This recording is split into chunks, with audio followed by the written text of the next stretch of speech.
Now, the Conservative Party leadership race is well underway after Priti Patel was knocked out of the first round of voting by MPs earlier this week. Well, I'm joined now by Conservative Party leadership candidate and former Immigration Minister Robert Jenrick, and we'll talk about the Tory party race in a moment, but I did want to get your thoughts, first of all, as a former Minister for Immigration, on the government's plans today to convene a summit, the Home Secretary meeting with other ministers, intelligence agencies and law enforcement agencies. Yvette Cooper said that the last 2 months since they've been in government have seen encouraging progress with significant seizures of boats and equipment in Europe. They're taking a grown-up approach to tackling this, aren't they? No, in fact, we've seen thousands of people crossing the Channel illegally since Labour came to power. And they got rid of the one credible deterrent, which was the Rwanda policy. Yvette Cooper will meet the National Crime Agency and police chiefs today, and they'll tell her what they told me when I was the minister, which is that although it's important that we do that work, it is not sufficient. You have to have a deterrent. We increased the funding for the National Crime Agency in this area by 50% when we were in office, and that is good, but it's not enough. You have to break the business model of the people smuggling gangs, and you do that by ensuring that if you come here illegally, you're detained and you're removed either back home to Albania or a country like that, if it's safe to do so, and I created that deal, or to a safe third country like Rwanda. Without that, it's open season, and that is what's happening now. Keir Starmer and Yvette Cooper have surrendered to the people smuggling gangs and are breaking the first duty of government, which is to keep our borders secure and keep the public safe. Well, they say they're determined to tackle those gangs. In the meantime, a quick question about the Rwanda plan, because there are reports today suggesting that Germany is considering using the facilities that were built with British government money in Rwanda for their own migrants. What do you make of that? I think it's a complete farce. You know, the British government created a scheme in Rwanda which is admired by other countries around the world. Many of our partners, potentially Germany, have looked to that and thought that they might create a version of it in the years ahead. This new Labour government have scrapped the scheme. Instead of strengthening it, as I wanted, so that it was the most robust deterrent, they scrapped it altogether. And now the very facilities that we invested in may be taken up by countries like Germany, who clearly are more determined to tackle this issue than this Labour government, who seem as if they want open borders in the UK. I was talking to Angela Eagle just a few moments ago, a Home Office Minister, and she said that Germany will come to the same conclusion. She believes that it's an expensive gimmick, the Rwanda plan. If Germany, however, were to go for this, should the British government be asking for its money back? Well, I wish the scheme was being strengthened, not scrapped. So, you know, it's up to the Labour Party what they choose to do. But what I can tell you is that with such a weak approach to this, billions of pounds are going to be wasted now on hotels, on illegal migrants coming into our country for the next 5 years. We have to have a more grown-up approach, and that means marrying the law enforcement efforts that I took forward as a minister with a strong deterrent like Rwanda. There's no alternative to that, and the only countries in the world that have tackled this issue successfully have done that, whether it's Greece or Australia. And Sir Keir Starmer and Yvette Cooper seem to have their heads in the sand.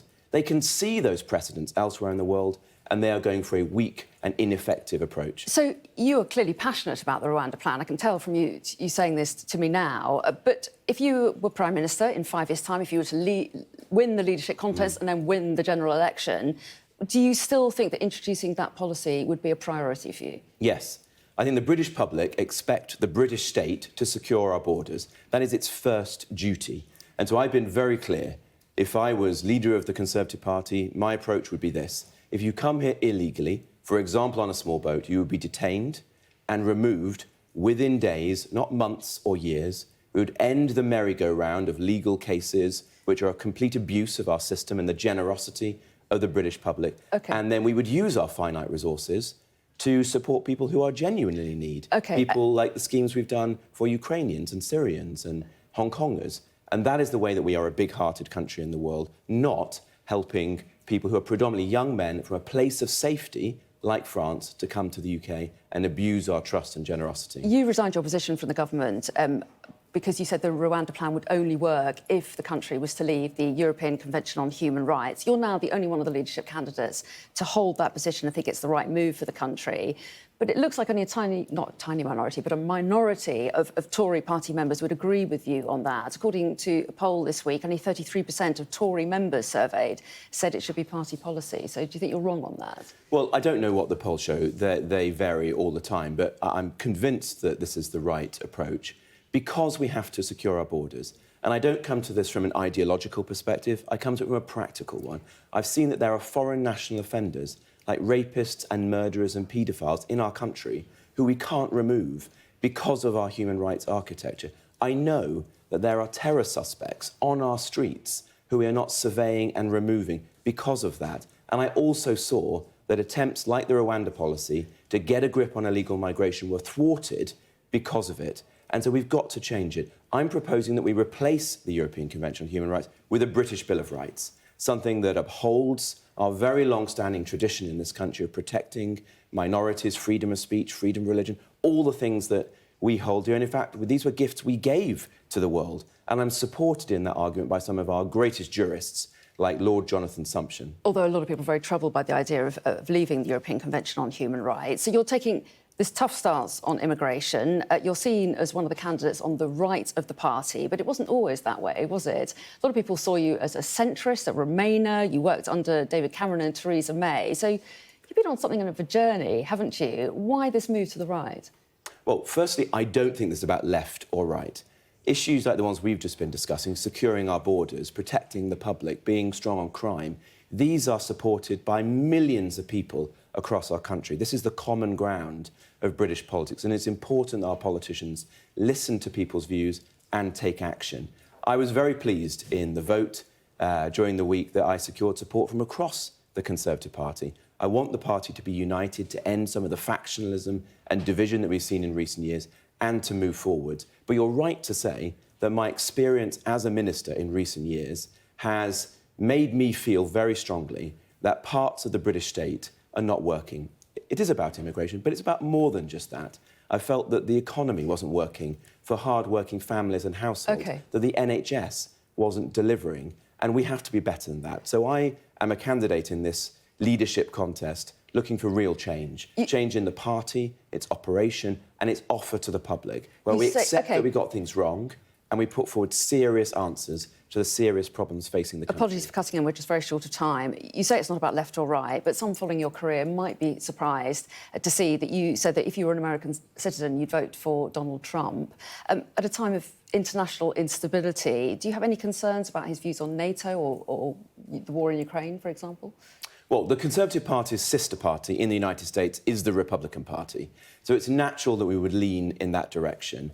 But I don't agree with everything that Donald Trump has said, and I respect Kamala Harris. It's going to be a tight race, I think, in the US. Ultimately, it's a decision for the people of the United States, and if I was lucky enough to lead our party, I would work well, I hope, constructively with whoever is president of the US. Do you expect to pick up Priti Patel's votes? She's just gone out of the race. Do you expect to pick up her votes in the leadership race? Well, she is a great campaigner, and I travelled around the country with her, working hard over the course of the summer. I would love to work with Priti. I think she has a huge amount to offer the party. And what she taught us is that the party itself needs change. We need to bring our members together. We need to get more young people into the party. We need to democratise the party.